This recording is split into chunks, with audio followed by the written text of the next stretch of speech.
Welcome to a video on simplifying rational expressions. First, let's define a rational expression.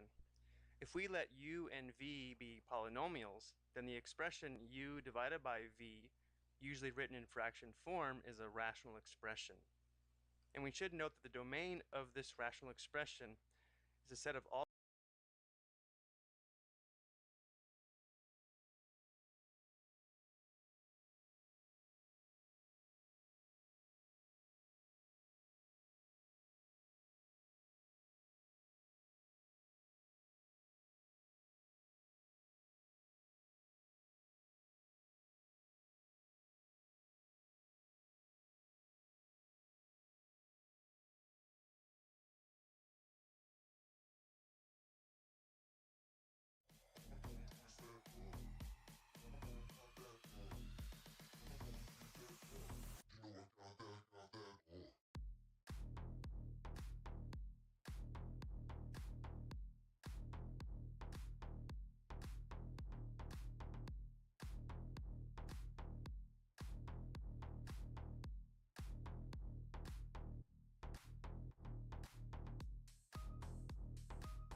real numbers for which the denominator does not equal 0. So here are some examples of rational expressions. You can see 2/3 is a rational expression. So we've dealt with these way back in arithmetic, but now since the numerator and denominator can be polynomials, they can take on a variety of forms. So notice m divided by n is only defined when n does not equal 0. And for this rational expression, this is only defined when x does not equal 8. Okay, let's take a look at simplifying rational expressions. If we have a rational expression in the form of u times w divided by v times w, we can see there's a common factor of w between the numerator and denominator. And we know that w divided by w would equal 1, so this w simplifies out, and we're left with the simplified rational expression u over v. So to simplify rational expressions, what we're going to do is factor the numerator and denominator completely and then simplify out the common factors.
So once again, when simplifying rational expressions, we need to be aware that the simplified expression is only defined when the original expression is defined.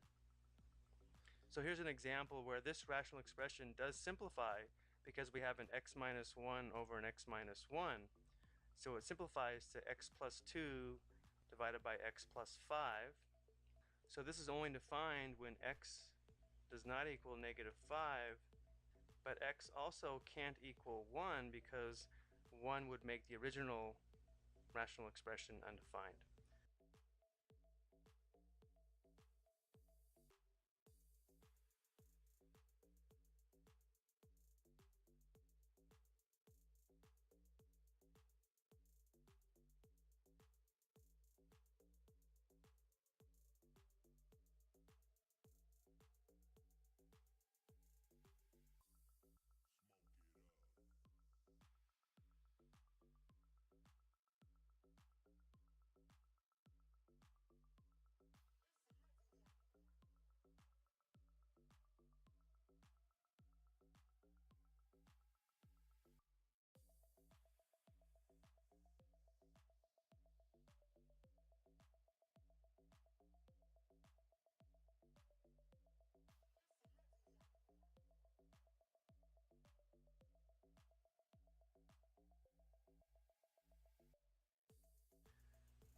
Let's go and take a look at some additional examples.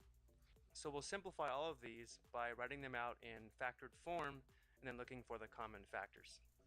So even though there are some shortcuts to simplifying number 1, I'm going to go ahead and write this out in prime factored form. So I'll write 10 as 2 times 5. X to the third would be 3 factors of x. Y squared would be 2 factors of y. 25 is 5 times 5. X squared, y squared. So now we'll look for the common factors between the numerator and denominator, and here we have 5 over 5, x over x, x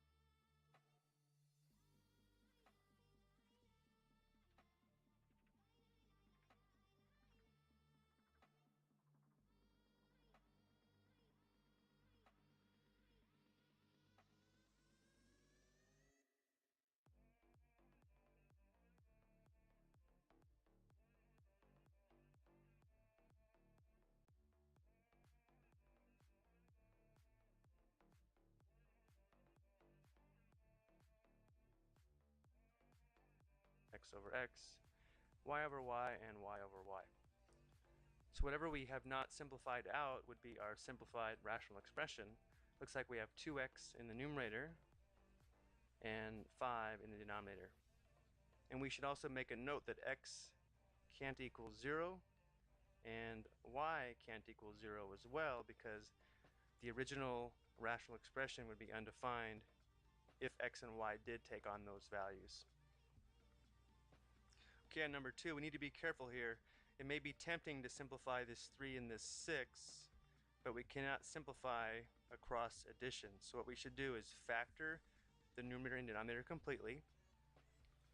So looking at the numerator, there's a common factor of 3y between these two terms. If we factor out 3y, we're left with y plus 4. And then the denominator we have 6y, which can be written as 2 times 3 times y. Again, we can simplify out factors that are multiplied together. So notice we have a common factor of 3 and also a common factor of y. So our numerator simplifies to y plus 4, and our denominator simplifies to 2. Again, it's very tempting to simplify here, but we cannot do that because these are attached by addition. And again, we may want to make a note that y can't equal 0, because that would make the original rational expression undefined. Let's take a look at a few more. Again, it may be tempting to simplify these x squareds out, but we cannot do that because these terms are attached to other terms by addition or subtraction. So we'll factor this. It's a difference of squares. We'd have x plus 3 times x minus 3. Again, if you're good at factoring, you'll be good at simplifying these types of expressions. Here in the first position, we'll have the factors of x squared. That's x and x. Now we want the factors of negative 15 that add to negative 2. That would be negative 5 and positive 3. Now we can see we have a common factor of x plus 3. So this simplifies to x minus 3 over x minus 5. And just to be consistent, we know that x can't equal 5 and x can't equal negative 3 because it would make this undefined. Moving on to number 4, typically the numerator here would be more difficult to factor since the value of a is not equal to 1. So let's go ahead and factor the denominator first because that may help us with the numerator. So we have x in the first position. We want the factors of positive 12 that add to negative 7, negative 4, and negative 3.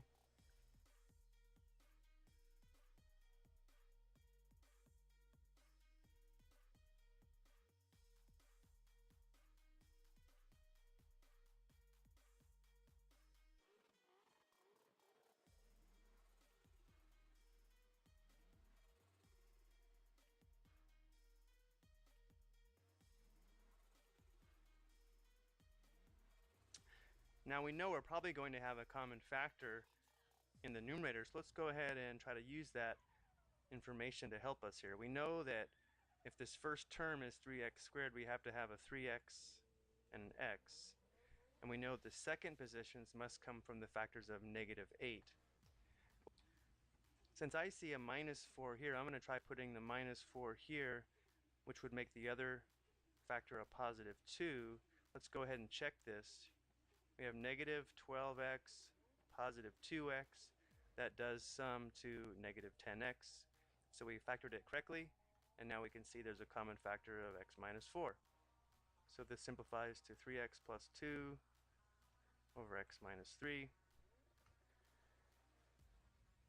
where x can't equal positive 4 and x can't equal positive 3. Okay, let's take a look at one more. Looking at this, we see our numerator does not factor. So we'll leave this as x minus 7. Now there is a common factor of 3 in the denominator. Let's go ahead and factor that out. If we factor out 3, we're left with 7 minus x. Now this looks a little bit different because these terms are the same, but they're the opposite sign. Here we have a positive x and a minus 7. Here we have a positive 7 and a minus x. But if we were to factor out a negative 3 instead of a positive 3, it would change the sign of these two terms and therefore match the factor in the numerator. Let's go ahead and try that. If we factor out negative 3, this x would become positive, and this 7 would become negative, so we can write x minus 7. Let's check it. There's a negative 3x plus 21, which does match the original denominator. So now we can see that we do have a common factor of x minus 7 in the numerator and denominator. So this simplifies to a positive 1 in the numerator, a negative 3 in the denominator, more typically written as negative 1/3.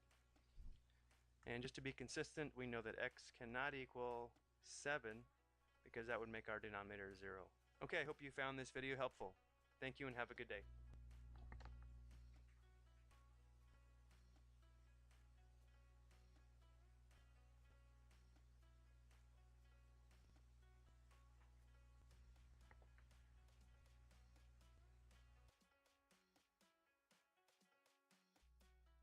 We're asked to state the domain.